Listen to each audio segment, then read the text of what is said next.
ಇದ್ರ ವಿರುದ್ಧ ಹೋರಾಟವನ್ನು ಮಾಡಬೇಕು. ಬರೀ ನೋಟಿಸನ್ನು ವಾಪಸ್ ತೆಗೆದುಕೊಂಡ್ರೆ ಸಾಕಾಗಲ್ಲ. ವಫ್ ಅವರು ಮಾಡಿರುವಂತಹ ಗೆಜೆಟ್ ನೋಟಿಫಿಕೇಶನ್ ವಾಪಸ್ ತೆಗೆದುಕೊಳ್ಬೇಕು. ವಫ್ ಕಾಯ್ದೆನೇ ರದ್ದು ಮಾಡಬೇಕು ಅಂತ ಹೇಳಿ ಇವತ್ತು ಬಸವನಗೌಡ ಪಾಟೀಲ್, ಯತ್ನಾಳ್ರು, ಸಾವುಕಾರರು, ಲಿಂಬಾವಳಿ ಸಾಹೇಬರು ಇವರೆಲ್ಲರ ನೇತೃತ್ವದಲ್ಲಿ ಇವತ್ತಿನ ಈ ರಾಜ್ಯವನ್ನು ತಿರುಗ್ತಾ ಇದೀವಿ ಬಂಧುಗಳೇ. ನಾವು ಬಂಧುಗಳೇ, ಇದು ಚುನಾವಣೆ ವಿಚಾರ ಅಲ್ಲ. ಚುನಾವಣೆ 3.5 ವರ್ಷದ ನಂತರ ಇದೆ. ಆದ್ರೆ ಇದು ನಮ್ಮ ರೈತರ ಪ್ರಶ್ನೆ. ಇವತ್ತು ನಮ್ಮ ಶ್ರೀಗಳಲ್ಲಿ ಕೂತ್ಕೊಂಡಿದ್ದಾರೆ. ನನಗೆ ವೈಯಕ್ತಿಕವಾಗಿ ಖುಷಿ ಆಯ್ತು. ಉತ್ತರ ಕರ್ನಾಟಕ ಅಂತ ಹೇಳಿದ್ರೆ ಗಂಡು ಮೆಟ್ಟಿನ ನೆಲ ಅಂತ ಹೇಳ್ತಾರೆ. ಅದನ್ನ ನಮ್ಮ ಯತಿವರ್ಯರು ನೀವು ತೋರಿಸ್ತಾ ಇದ್ದೀರಿ. ನೀವು ನಮಗೆ ಆದರ್ಶವಾಗಿದ್ದೀರಿ. ಒಂದ್ಸಾರಿ ನಾನು ಬೀದರಿಗೆ ಹೋಗಿದ್ದೆ, ಬಾಲ್ಕಿ ಮಠಕ್ಕೆ ಹೋಗಿದ್ದೆ, ಚನ್ನಬಸವ ಪಟ್ಟದೇವರ 109ನೇ ಬರ್ಡೇಗೆ ಹೋಗಿದ್ದೆ, ಲಿಂಗೈಕ್ಯ ಸ್ವಾಮೀಜಿ ಅವರ ಬರ್ಡೇಗೆ. ಆಗ ನನಗೆ ಗೊತ್ತಾಯ್ತು ಅಲ್ಲಿ ಅವರು ಶಾಂತಿವರ್ಧಕ ಟ್ರಸ್ಟ್ ಮಾಡಿದ್ದು, ಅಕ್ಷರ ದಾಸೋಹ ಅನ್ನದಾಸೋಹವನ್ನು ಮಾಡಿದ್ದು, ಹಾಗೂ ಹೈದರಾಬಾದ್ ನಿಜಾಮನ ಕಾಲದಲ್ಲಿ ಹೊರಗಡೆ ಉರ್ದು ಬೋರ್ಡ್ ಇಟ್ಕೊಂಡು ಕನ್ನಡ ಕಲಿಸಿದಂತ ಹಿನ್ನೆಲೆಯನ್ನ ನಾನು ಅವತ್ತು ಓದಿದ್ದೆ. ಈ ಉತ್ತರ ಕರ್ನಾಟಕದಲ್ಲಿ, ಕಲ್ಯಾಣ ಕರ್ನಾಟಕ, ಕಿತ್ತೂರು ಕರ್ನಾಟಕದಲ್ಲಿ ನಮ್ಮ ಮಠಗಳಿಗೆ, ಅದರಲ್ಲೂ ವಿಶೇಷವಾಗಿ ವೀರಶೈವ ಮಠಗಳಿಗೆ ಅನ್ನದಾಸೋಹ ಅಕ್ಷರ ದಾಸೋಹವನ್ನು ಮಾಡಿದಂತಹ ದೊಡ್ಡ ಹಿನ್ನೆಲೆ ಇದೆ.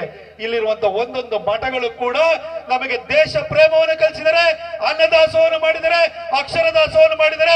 ಇವತ್ತು ರೈತರ ಭೂಮಿಯನ್ನು ಕೂಡ ಉಳಿಸೋದಕ್ಕೋಸ್ಕರ ನೀವೆಲ್ಲ ಬಂದಿದ್ರೆ, ಅದಕ್ಕೋಸ್ಕರ ನಮ್ಮ ಶಕ್ತಿ ಇನ್ನೂ ಕೂಡ ಜಾಸ್ತಿ ಆಗಿದೆ ಬಂಧುಗಳೇ.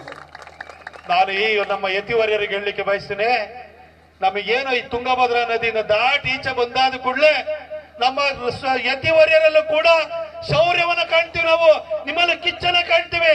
ನಮ್ಗೆ ಆ ಕಡೆ ತುಂಗಭದ್ರಾ ನದಿ ದಾಟ್ಬಿಟ್ಟು ಆಚೆ ಹೋದ್ ಕೂಡಲೇ ನಮ್ಮ ಶ್ರೀಗಳಿದ್ದಾರೆ. ನಮ್ಮಲ್ಲೂ ಯಾರು ಯಾವ ಹೋರಾಟಕ್ಕೂ ಬರೋದೇ ಇಲ್ಲ. ಬರೀ ನಾನು ಅದಕ್ಕೆ ಹೇಳಿಕೆ ಕೊಟ್ಟೆ, ಮಠದಲ್ಲಿ ಕುತ್ಕೊಂಡ್ಬಿಟ್ಟು ಬಂದಂತ ಭಕ್ತರಿಗೆ ಅಕ್ಷತೆ ಹಾಕಿ ಒಂದ್ ಸೇಬಣ್ಣನೋ, ಒಂದ್ ಕಿತ್ಲೆ ಹಣ್ಣು, ಒಂದ್ ಮೂಸಂಬಿ ಹಣ್ಣು ಕೊಟ್ಟು ಆಶೀರ್ವಾದ ಮಾಡೋ ಸ್ವಾಮಿಗಳಲ್ಲ, ನಮ್ಮ ರೈತರನ್ನ ಉಳಿಸುವಂತ ಸ್ವಾಮಿಗಳು ಬೇಕು.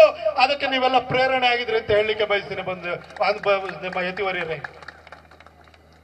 ನಮ್ಮಲ್ಲಿ ಇವತ್ತು ಇಷ್ಟು ಜನ ಯತಿವರ್ಯರು ನೀವೆಲ್ಲ ಬಂದು ನಮಗೆ ಹೋರಾಟಕ್ಕೆ ಸಹಕಾರವನ್ನು ಕೊಡ್ತಾ ಇದ್ದೀರಿ, ವೇದಿಕೆಯನ್ನು ಹಂಚ್ಕೊಳ್ತಾ ಇದ್ದೀರಿ. ಯಾಕೆ ಇವತ್ತು ಈ ಮಾತನ್ನು ಹೇಳ್ತಿದ್ರೆ ನಮ್ಮ ಯತಿವರ್ಯರನ್ನ ಅವ್ರನ್ನ ಗುರಿಯಾಗಿಟ್ಕೊಂಡು ಯಾಕೆ ಮಾತಾಡ್ತಿದ್ರಿ ಅಂತಂದ್ರೆ, ಇವತ್ತು ನಮ್ಮ ಕರ್ನಾಟಕದಲ್ಲಿರುವಂತ ಯಾವುದೇ ಮಠ ಇರ್ಬೋದು, ಯಾವುದೇ ಜಾತಿ ಮಠ ಇರ್ಬೋದು, ಇವತ್ತು ಮಠಗಳಲ್ಲಿ ಅನ್ನದಾಸೋಹ ನಡೀತಾ ಇದ್ರೆ, ಅಕ್ಷರ ದಾಸೋಹ ನಡೀತಾ ಇದ್ರೆ, ಅದಕ್ಕೆ ಕಾರಣ ಯಾರು? ಅದಕ್ಕೆ ಕಾರಣ ನಮ್ಮ ರೈತ. ಮೊದಲೆಲ್ಲ ದವಸ ಧಾನ್ಯ ಕಟಾವಿಗೆ ಬಂದ ಕೂಡಲೇ, ಕಟಾವಾದ ಕೂಡಲೇ ನಮ್ಮ ಸ್ವಾಮಿಗಳು, ನಮ್ಮ ಯತಿವರ್ಯರು ಜೋಳಿಗೆ ಹಿಡ್ಕೊಂಡು ಊರೂರಿಗೆ ಹೋಗ್ತಾ ಇದ್ರು, ಎತ್ತಿನ ಬಂಡಿನಲ್ಲಿ ಹೋಗ್ತಾ ಇದ್ರು. ದವಸ ಬಂದಾದ ಕೂಡಲೇ ಫಸ್ಟ್ ಮಠಗಳಿಗೆ ದಾನವನ್ನು ಕೊಡ್ತಾ ಇದ್ರು, ದವಸ ಧಾನ್ಯವನ್ನು ಕೊಡ್ತಾ ಇದ್ರು.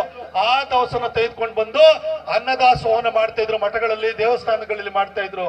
ಅದೇ ರೀತಿ ನಮ್ಮ ರೈತರು ಕೊಟ್ಟಂತ ದೇಣಿಗೆನಲ್ಲಿ ಅಕ್ಷರ ದಾಸೋಹನ ಮಾಡ್ತಾ ಇದ್ರು. ಇವತ್ತು ನಮ್ಮ ಎಷ್ಟೋ ಮಠಗಳು ಎಜುಕೇಶನ್ ಇನ್ಸ್ಟಿಟ್ಯೂಷನ್ ಮಾಡಿರ್ಬೋದು, ಭವ್ಯ ಬಂಗಲೆಯಂತಹ ಆಶ್ರಮಗಳನ್ನ ಕಟ್ಕೊಂಡಿರ್ಬೋದು, ಮಠಗಳನ್ನ ಕಟ್ಕೊಂಡಿರ್ಬೋದು. ಆದ್ರೆ ಇವತ್ತು ಮಠಗಳಿಗೆ ಅನ್ನದಾಸೋಹ ಅಕ್ಷರ ದಾಸೋಹದ ಪರಂಪರೆ ಇತ್ತು ಅಂತಂದ್ರೆ ಅದಕ್ಕೆ ನಮ್ಮ ರೈತರ ಕಾರಣ. ನಮ್ಮ ರೈತರು ಕೊಟ್ಟಿರುವಂತಹ, ಅವರು ಕೊಟ್ಟಿರುವಂತಹ ದಾನ ಧರ್ಮದಿಂದಾಗಿ ನಮ್ಮ ಮಠಗಳು ಬೆಳೆದಿದ್ದಾವೆ. ಇವತ್ತು ನಮ್ಮ ರೈತ ಕಷ್ಟದಲ್ಲಿದ್ದಾನೆ.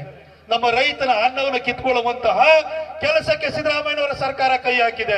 ಅದಕ್ಕೋಸ್ಕರ ನಮ್ಮ ಯತಿವರ್ಯರು ಕೂಡ ಇವತ್ತು ಈ ಭಾಗದಲ್ಲಿ ಬಂದಿದ್ದಾರೆ. ನಾನು ನಮ್ಮ ಎಲ್ಲ ಯತಿವರ್ಯರನ್ನ, ಈ ಭಾಗದವ್ರನ್ನು ಕೇಳ್ತೀನಿ, ಆ ದಕ್ಷಿಣ ಕರ್ನಾಟಕದಲ್ಲಿ ಇರುವಂತಹ ಯತಿವರ್ಯರಿಗೂ ಸ್ವಲ್ಪ ಬುದ್ಧಿ ಹೇಳಿ ಅವರು ಕೂಡ ಅದಕ್ಕೆ ಕೈ ಜೋಡಿಸುವಂತ ಕೆಲಸವನ್ನ ಮಾಡುವಂತಾಗ್ಲಿ ಅಂತ ನಾನು ಕೇಳ್ಕೊಳ್ತೀನಿ ಬಂಧುಗಳೇ. ಇನ್ನು ಒಂದೆರಡು ಮಾತುಗಳನ್ನ ಹೇಳ್ಬೇಕು.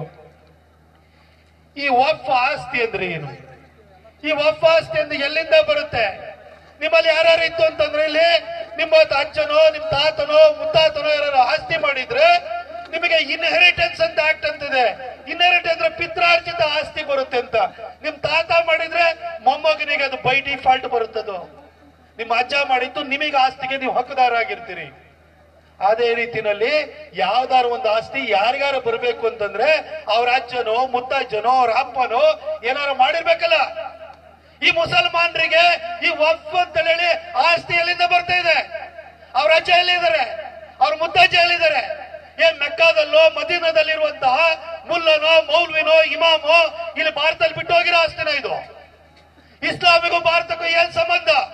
ಇಸ್ಲಾಮಿಗೂ ಭಾರತಕ್ಕೂ ಯಾವ ಸಂಬಂಧನೂ ಇಲ್ಲ. ಕ್ರಿಶ್ಚಿಯಾನಿಟಿಗೂ ಭಾರತಕ್ಕೂ ಯಾವ ಸಂಬಂಧನೂ ಇಲ್ಲ. ಅವು ಮರುಭೂಮಿನಲ್ಲಿ ಹುಟ್ಟಿರುವಂತ ಧರ್ಮ.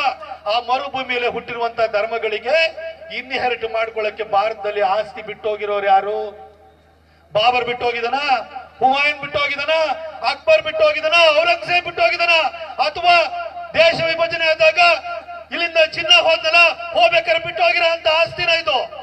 ಹಾಗಾಗ್ಬೇಕಾರೆ ಯಾವ ಕಾರಣಕ್ಕೋಸ್ಕರ ಈ ವಫ್ ಆಸ್ತಿ ಅಂತ ಹೇಳ್ಬಿಟ್ಟು ನಮ್ಮ ರೈತರ ಜಮೀನನ್ನ ಕಬಳಿಸೋ ಕೆಲಸವನ್ನು ಇವತ್ತು ವಫ್ ಮಾಡ್ತಾ ಇದೆ. ಯಾಕೆಂತಂದ್ರೆ ಒಂದು ಮುಲ್ಲಾ ಉಮರ್ ತರ, ಒಸಾಮಾ ಬಿನ್ ಲಾಡೆನ್ ತರ ಈ ರಾಜ್ಯವನ್ನು ಆಳ್ತಾ ಇರುವಂತಹ ಸಿದ್ದರಾಮಯ್ಯನವರ ಕಾರಣಕ್ಕೋಸ್ಕರವಾಗಿ ಇವತ್ತು ಮುಸಲ್ಮಾನರಿಗೆ ಈ ಧೈರ್ಯ ಬಂದಿದೆ. ವಫ್ಗೆ ಯಾವುದೇ ಕಾನ್ಸ್ಟಿಟ್ಯೂಷನ್ ಅಲ್ಲಿ ಪವರ್ ಇಲ್ಲದೆ ಇದ್ರು ಕೂಡ ನಿಮ್ಮ ಆಸ್ತಿನೂ ಕೂಡ ನಮ್ದು ಅಂತ ಹೇಳ್ಬಿಟ್ಟು ಖರ್ಚೀಫ್ ಹಾಕುವಂತ ಕೆಲಸವನ್ನು ಮಾಡ್ತಿದ್ದಾರೆ. ಅದಕ್ಕೋಸ್ಕರ ಅವರಿಗೆ ಧೈರ್ಯವನ್ನು ಕೊಟ್ಟಿರುವಂತಹ ಈ ಸಿದ್ದರಾಮಯ್ಯನವರ ಸರ್ಕಾರಕ್ಕೆ ನಾವು ಪಾಠ ಕಲಿಸಬೇಕು. ಅದಕ್ಕೋಸ್ಕರ ಇವತ್ತು ರಾಜ್ಯಾದ್ಯಂತ ನಾವು